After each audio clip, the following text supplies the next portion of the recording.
আসসালামু আলাইকুম গাইস, কেমন আছেন সবাই? আশা করি অনেক বেশি ভালো আছেন গাইস। আজকে আছে হোসেন সেন্টারের সিন্নি, সবাই আয় পড়েন, ঠিক আছে গাইস? যারা যারা আইবেন 6:30 বাজে আয় পড়েন, ঠিক আছে গাইস? সবাই সিন্নির কামগুলো করতেছে, আপনারা দেখতে থাকেন ভিডিওটা, ঠিক আছে গাইস? আর যারা যারা আইবেন কমেন্টে জানান।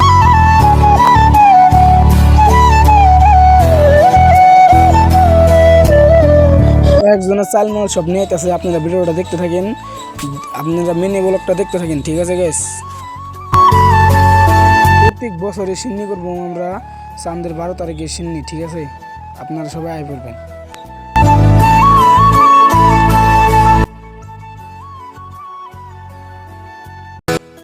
চাঁদের 12 তারিখে এই বছর প্রথম সিন্নি করতেছি। প্রত্যেক বছরই করবো ইনশাল্লাহ। আমার নিয়ে দোয়া করবেন। আজকে 40-50 কেজি চাল দিয়ে আরো 20 কেজি বয়লার মাংস দিয়ে সিন্নি করতেছি। আগামী বছর ইয়ারতে ভালো করে করতে পারি, সবাই দোয়া করবেন ইনশাল্লাহ। আজকের ব্লগটা এখানে শেষ।